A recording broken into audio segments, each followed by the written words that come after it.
오늘은 에베소서 4장의 말씀을 갖고 사랑에 담긴 진리로, 진리를 품은 사랑으로, 이런 제목으로 함께 하나님 말씀을 나누도록 하겠습니다. 지난주에 우리 모두는 교회는 은혜로 하나가 되고 은사로 다양해진다는 말씀을 나누었습니다.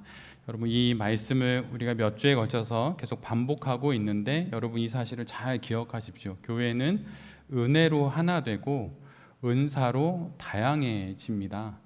그래서 어떤 목표를, 어떤 목회 철학을, 어떤 가치를 내세워서 교회가 하나가 되는 것이 결코 아니에요. 정당은 그럴 수 있고 또 어떤 다른 목표를 두고 있는 어떤 단체나 어떤 그런 공동체는 그럴 수 있지만 교회는 결코 그렇지가 않습니다. 교회는 오직 은혜로 하나 되고 은사로 다양해진다는 것이에요. 그래서 만약 내가 어느 교회에 속했는데 은혜가 아닌 다른 걸로 하나 되기를 원한다면 그건 결코 이루어지지 않는 일입니다. 그 중에 특별히 우리는 은사에 대한 이야기를 계속 나누고 있는데, 은사는 그리스도께서 주셔서 받게 된 선물이기 때문에 자랑할 것이 없다고 말씀을 드렸어요. 그래서 만약에 더 나아가 사람이 주고 만약 내가 만들었다면 부족함이 있을 수 있고 모자람이 있을 수 있지만 그리스도께서 주셨기에 충분하다고, 우리 모두 그것에 아멘을 해야 한다고 말씀을 드렸습니다. 또한 분량대로 주셨기에 모자람이 없고 부족함이 없는 하나님의 완벽한 선물이라고 우리가 말씀을 나누었어요. 그런데 여기서 각자의 그 은사가 분량대로 주어졌다고 하는 그 말이 마치 운명론처럼 누구에게는 이 정도의 은사의 분량이, 누구에게는 이 정도의 그릇이 그렇게 정해져 있다는 운명론이 아니라 열린 가능성으로서의 하나님의 경륜이라고 말씀을 드리고, 그 경륜으로 우리가 그 은사를 받았다고 말씀을 나누었습니다. 그리고 그 은사는 사람마다 매우 다양한데, 특별히 오늘 우리가 함께 보는 에베소서에서는 사도 바울이 에베소 교회를 향하여서 5가지 은사를 계속 이야기하고 있다고 지난번에 나누면서 사도와 예언자에 대한 말씀을 나누었습니다.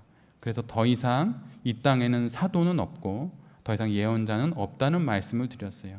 그리고 특별히 그것을 우리보다 훨씬 믿음이 깊다고 말할 수 있는, 누구나도 인정할 수 있는 존 스토트의 말을 인용하여서 그 사실을 명확하게 우리 모두가 지난주에 나누었습니다. 오늘은 뒤이어서 사도 바울이 이야기하는 나머지 세 은사에 대해서 이야기를 나누려고 합니다. 그것으로 말씀을 시작하려고 하는데요. 세 번째 은사는 복음 전도의 은사입니다. 사실 성경에서 복음을 전하는 자라고 하는 정확한 명사가 기록되어 있는 건 신약의 3군데밖에 없어요. 오늘 우리가 함께 보고 있는 에베소서 말씀과 사도행전 21장 8절의 빌립에 대한 이야기와 디모데후서 5장 4장 5절에 디모데에 관련된 이야기에서 복음을 전하는 자라고 하는 명확한 명사가 기록되어 있을 뿐입니다. 근데 그 중에 한 번이 바로 오늘 본문의 에베소 교회를 향한 말씀에서 사도 바울이 인용하고 있는 것이죠. 복음 전도자는 은사라는 것이에요. 그런데 여기서 말하는 복음 전도자의 은사는 일반적인 전도와는 다른 것입니다. 우리 누구나 다 전도를 하지요. 아는 분에게, 자녀에게, 부모님에게 전도를 합니다. 근데 그걸 말하는 게 아니고 조금은 특별한 은사를 말해요. 예를 들면 말하자면 빌리그레암 목사님 같은 분인 거죠. 대중 전도를 해서 수천 수만의 사람들 앞에서 복음을 전할 수 있는 그러한 복음 전도자를 말해요. 그 다음에 특별히 찬양으로 전도하는 분들을 말을 합니다.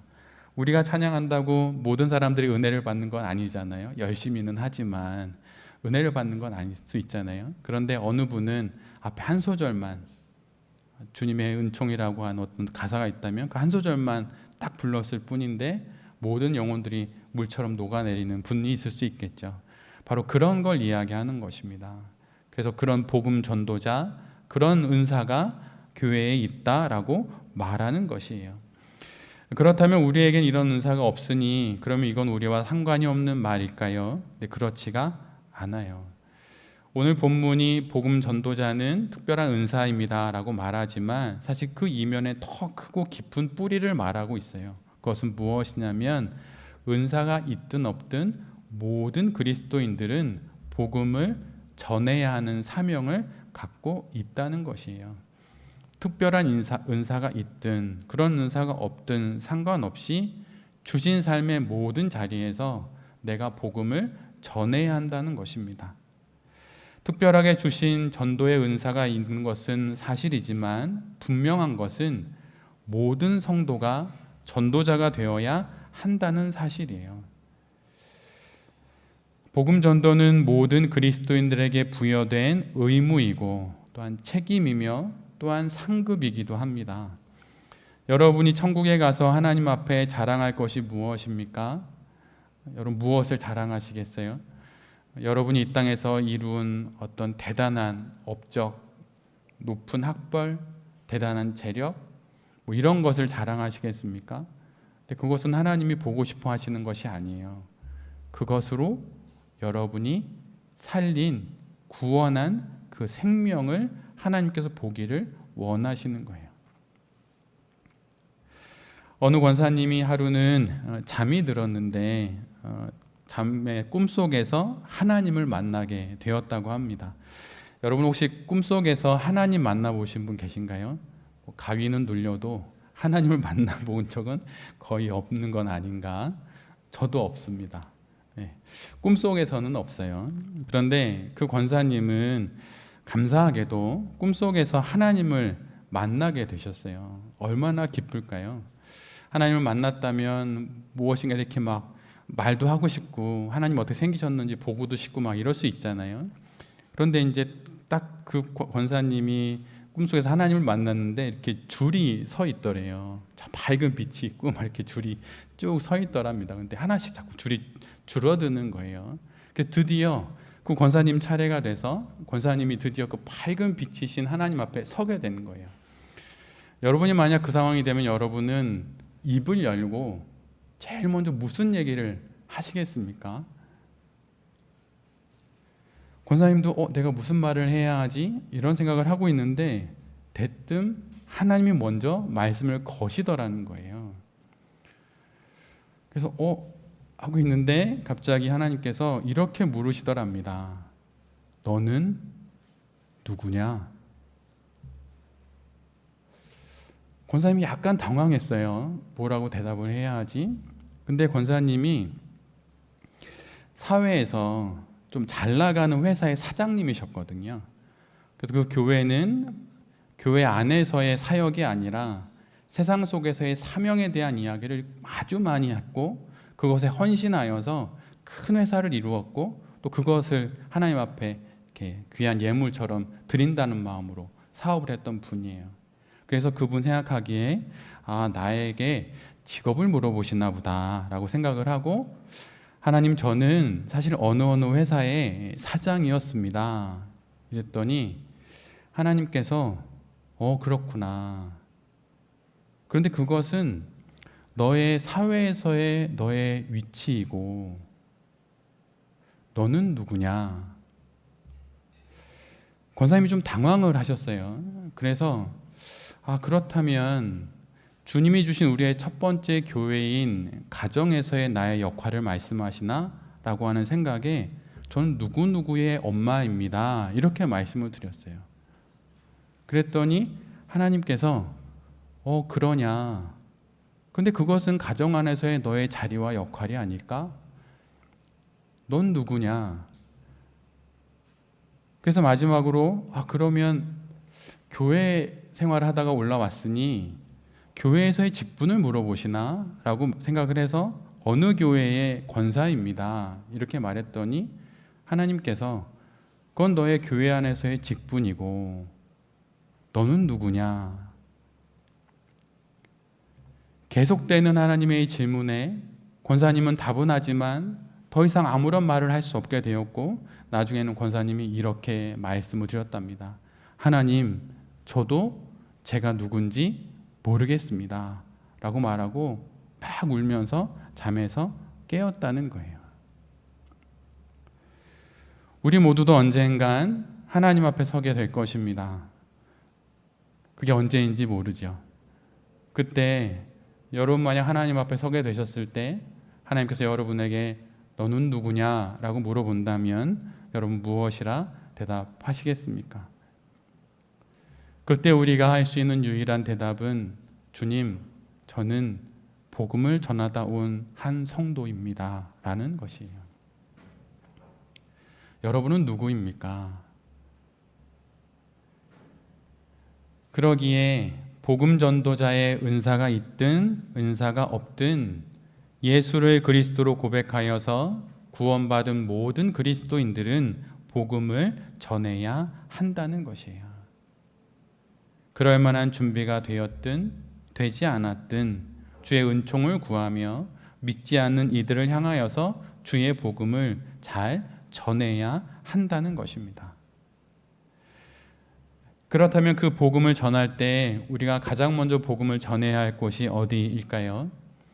그것은 복음서를 보면 우리 모두가 잘 알 수 있습니다. 복음서를 보면 예수님께서 제자들을 택하시고 그들을 둘씩 짝지어서 복음을 전하러 파송하시게 되죠.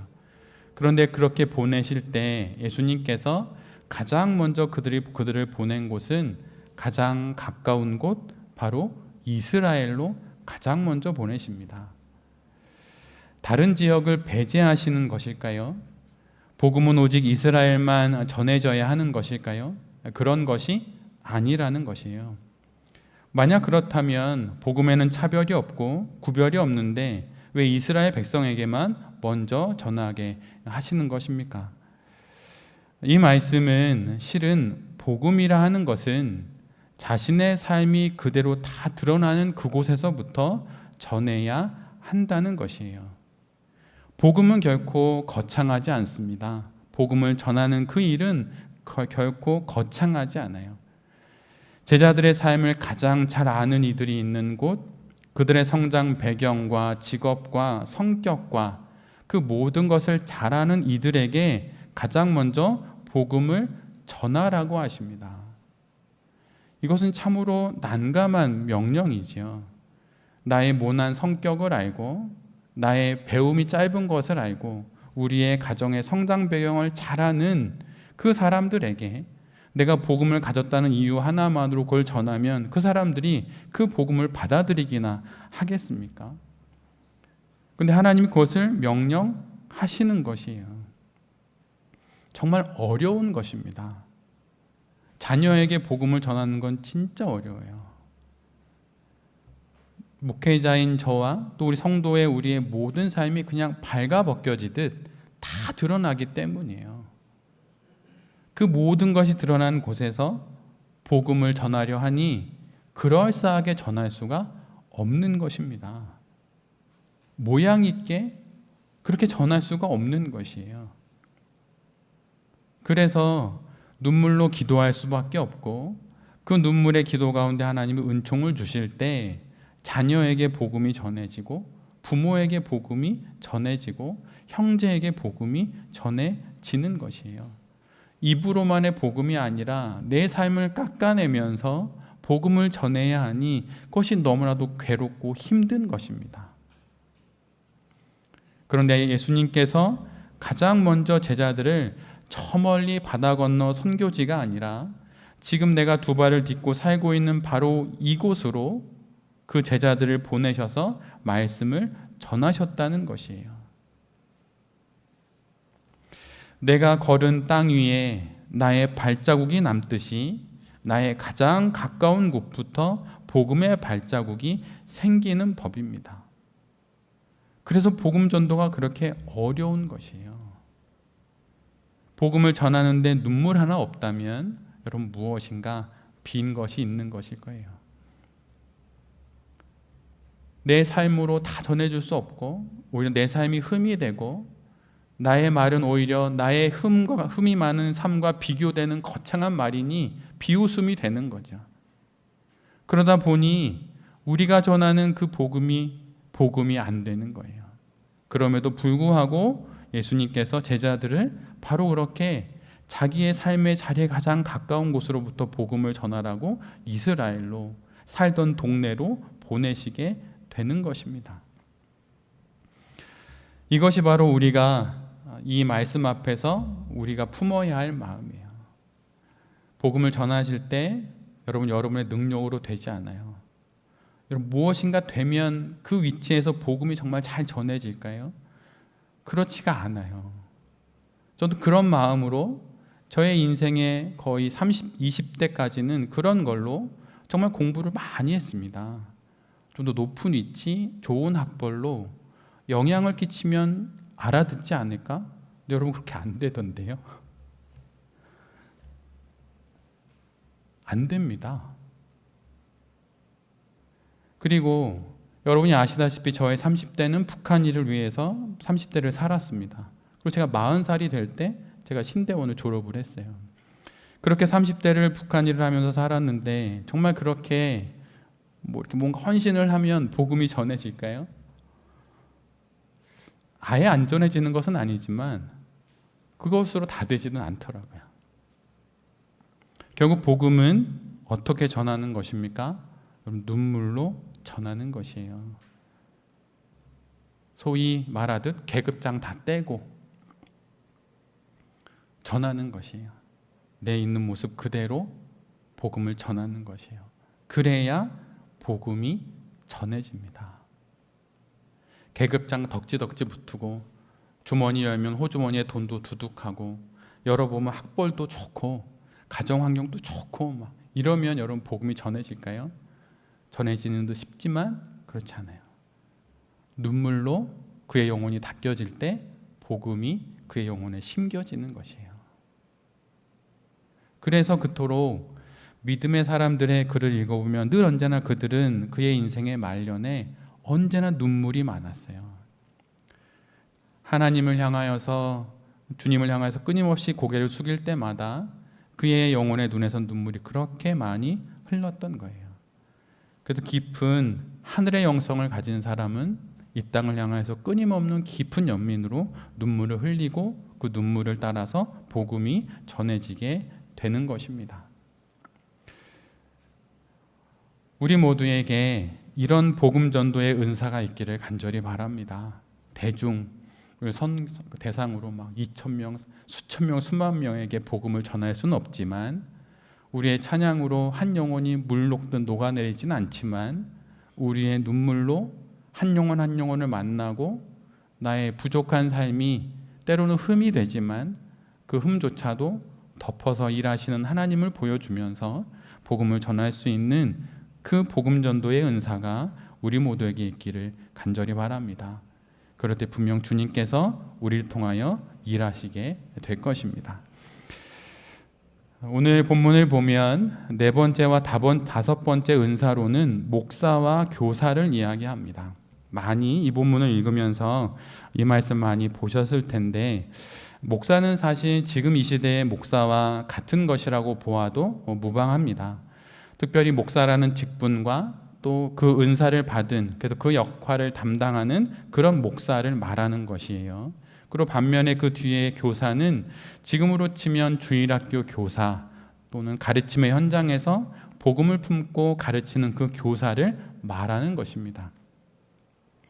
여러분, 앞에서 무엇인가를 가르칠 때 똑같은 내용을 가르치지만 또 똑같은 교육 안으로 가르치지만 어느 누구는 그 가르침에 능력이 있고 어느 누구는 능력이 없는 것을 사실은 많이 보게 됩니다. 근데 만약 그런 게 있으면 내가 가르치는 어떤 다른 사람보다 동일한 내용으로 가르침에도 불구하고 청중들의 반응이 좀 잘 오고 그리고 뭔가 은혜를 끼치고 아니면 대응 좋은 호응을 얻는다 그러면 가르침의 은사가 내게 있는 것이에요. 하나님이 주신 겁니다. 모두가 그런 은사가 있는 것은 아니에요. 근데 만약 그게 있다면 여러분 그걸 귀하게 여기세요. 정말 귀하게 여기세요. 그것이 에베소 교회를 세울 수 있는 귀한 은사로 사도 바울이 말하고 있을 정도입니다.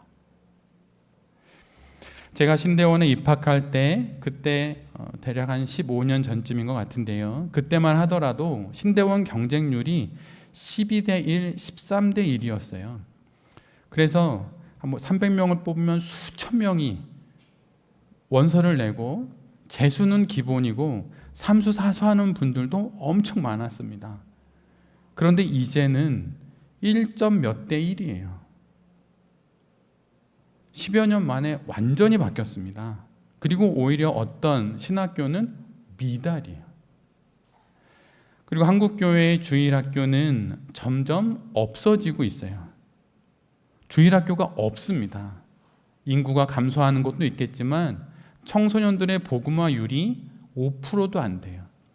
근데 선교학에서는 어느 한 사람이나 어느 한 나라의 복음화율이 5% 이하면 거기를 미전도 종족이라고 불러요.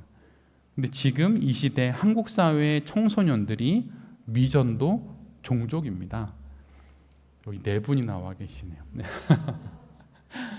미전도 종족이에요. 여러분 정말 심각한 거예요. 한 교회를 세우는 데 있어서 매번 다음 세대 이렇게 이야기하죠. 사실은 그들은 다음 세대가 아니라 지금 세대예요. 지금 세대인데 지금 세대가 미전도 종족이라고 불릴 만할 정도로 그렇게 복음화율이 떨어지는 것이에요. 이 시대에 그러면 어떤 사람들이 필요한 것입니까? 하나님의 말씀을 전하고 가르치는 더 많은 복음 전도자와 교사가 있어야 하는 것이에요.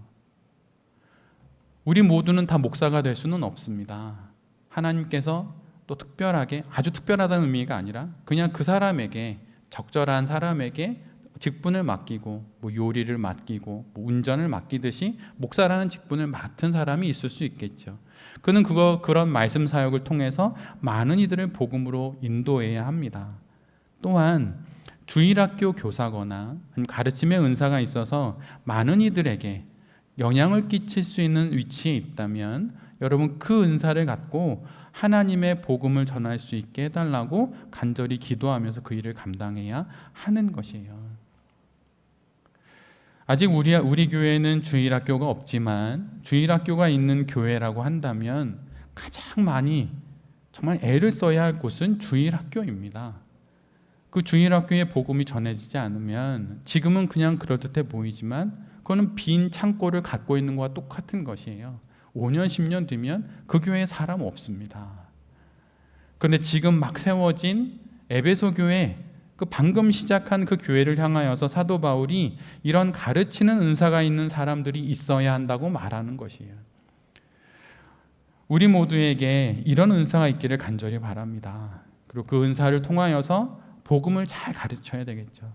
나이 드신 분에게 복음을 전할 땐 그분의 배움의 정도와 그분의 삶의 그런 궤적들을 이해하면서 복음의 내용들을 잘 순화하거나 다듬어서 복음을 전해야 할 것이에요. 예수천당 불신지옥 이렇게 말한다고 복음이 전해지는 게 아니죠. 그분의 모든 것을 헤아려서 차근차근 복음을 전하는 가르치는 은사가 있어야 합니다.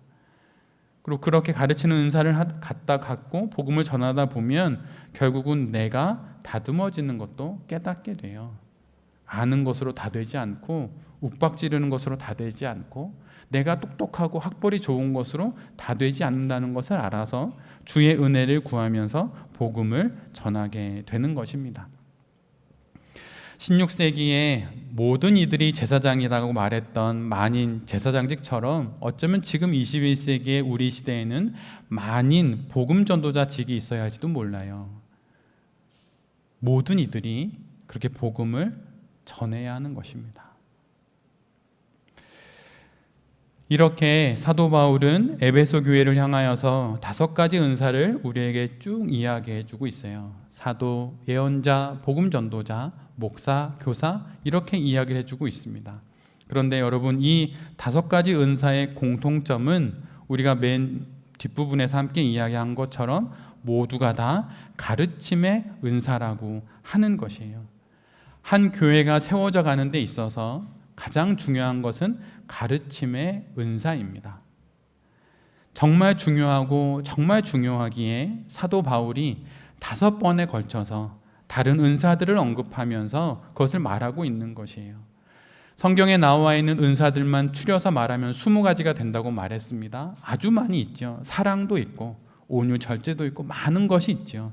근데 그럼에도 불구하고 사도 바울이 교회를 세우는 데 있어서 정말 중요한 은사로 가르침의 은사를 5중 5번에 걸쳐서 말하고 있다는 것을 우리 모두가 잘 기억해야 합니다. 오직 교회는 가르침을 통하여서 복음의 터 위에 온전하게 복음으로 세워질 수 있기에 사도 바울이 이것을 계속 말하고 있는 것이에요.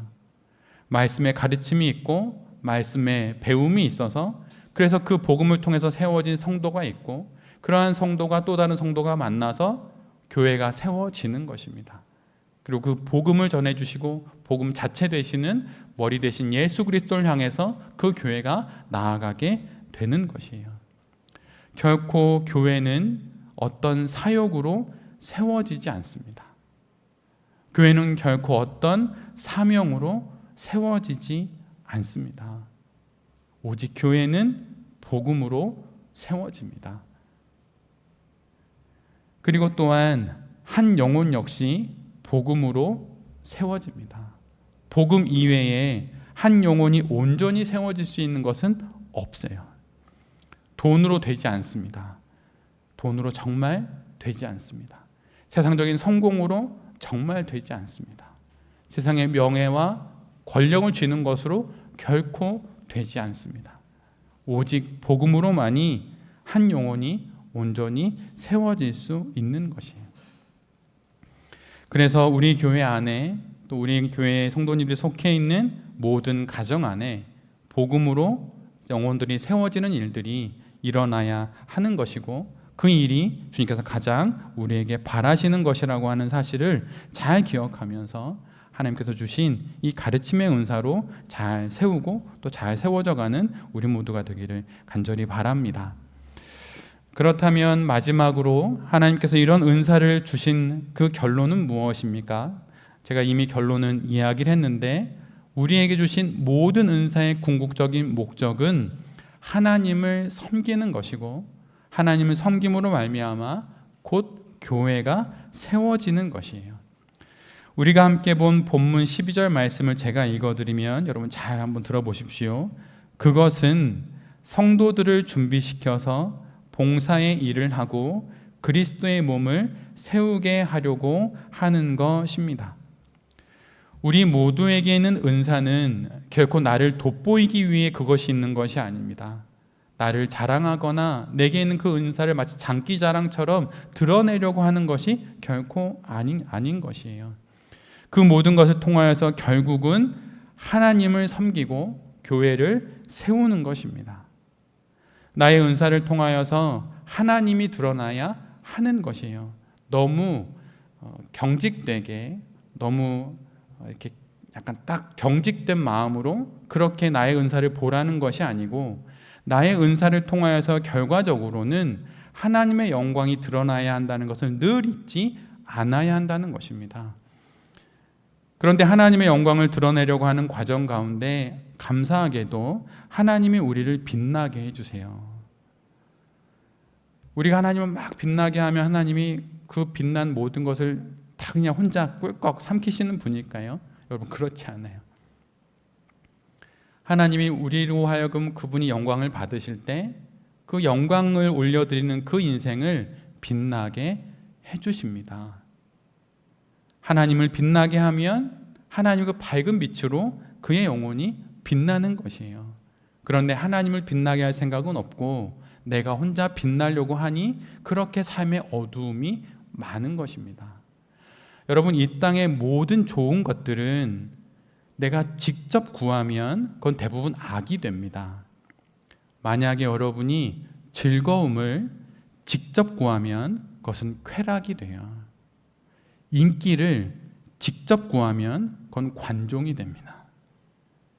그런데 만약에 어떤 내 삶의 즐거움을 우회해서 간접적으로 구하면 결국 그것이 나에게 유익이 돼요. 그래서 나의 참 삶의 즐거움, 기쁨, 돋보이려고 싶은 마음 누구나 있을 수 있는데 그것을 다른 것으로 간접적으로 구하는 것입니다. 그 즐거움이 있으면 예를 들면 나의 즐거움을 발산할 수 있는 뭐 운동을 한다던가 어떤 성취나 성과를 내본다든가 그런 열심을 해본다든가를 통해서 진짜 즐거움에 이룰 수 있는 것이에요. 오늘 본문을 읽으면서도 그런 표현이 나왔는데 성경을 자세히 읽다 보면 어떤 참 좋은 것 앞에 참이라는 글자가 항상 붙습니다. 즐거움, 참 즐거움, 유익, 참 유익, 이런 식으로 앞에 참이 붙어요. 왜 그런 것일까요? 이 땅의 좋은 것들이 진짜 좋은 것이 아니기 때문이에요. 그래서 즐거움이 아니라 참 즐거움을 구하는 것이 신앙이라고 성경이 우리에게 말해 주는 것입니다.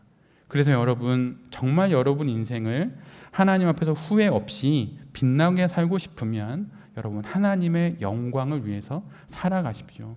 그럼 하나님이 우리를 빛나게 해주시는 것입니다. 근데 바로 우리가 가지고 있는 그 은사가 그런 용도라는 것이에요. 하나님을 섬기고 하나님을 빛나게 할 때 그것을 통하여서 나의 은사가 아주 알맞게 사용되어지는 것이고 그것을 통해서 하나님께서 우리에게 그분의 은총을 내려주셔서 우리도 빛나게 해주시는 거예요. 그리고 그 은사를 통하여서 결국은 공동체가 살아나야 합니다. 비록 오늘 본문은 에베소 교회를 향하여서 말하다 보니 교회라고 거듭 이야기하지만 사실은 믿음의 사람들이 모인 공동체를 말해요. 나의 은사로 그 공동체를 온전히 세워나갈 때 그 은사가 잘 사용되고 있는 것입니다. 하나님께서 주신 각자의 은사를 따라 하나님을 섬기고 교회를 세워나갈 때 결국은 그 은사를 통해서 나의 인생도 하나님 앞에서 아름답게 잘 다듬어지고 내가 꿈꿔보지 못했던 삶의 지경까지 우리 모두가 도달하게 되는 것이에요. 하나님 제쳐놓고 이웃도 돌보지 않고 나의 목표를 향해 막 혼자 내달리면 거기에 도달할 것 같지만 여러분 그렇게 되지 않습니다. 결코 그렇게 되지 않아요. 만약 도달한다 하더라도 그것은 낭떠러지이지 결코 그것이 우리의 인생의 마지막 결승점은 아닌 것이에요. 그래서 성경이 끊임없이 우리에게 이웃사랑을 말하는 것도 바로 그런 내용입니다. 여러분, 우리에게 주신 하나님의 그 모든 은사를 갖고 하나님을 온전히 섬기고 또 그 은사를 통해서 내가 속한 모든 공동체를 잘 세워나가는 우리 모두가 되기를 간절히 바랍니다. 늘 말씀드리지만 돌베개 교회보다 먼저 주신 첫 교회인 가정을 잘 세워나가고 또 가정 이전에 내게 주신 나의 인생을 잘 세워나가면서 하나님 앞에서 주의 은총을 받으며 우리의 삶을 잘 살아가는 여기 계신 모든 성도님들과 또 이 말씀을 전하는 제 자신이 될 수 있기를 간절히 기도드립니다. 아멘.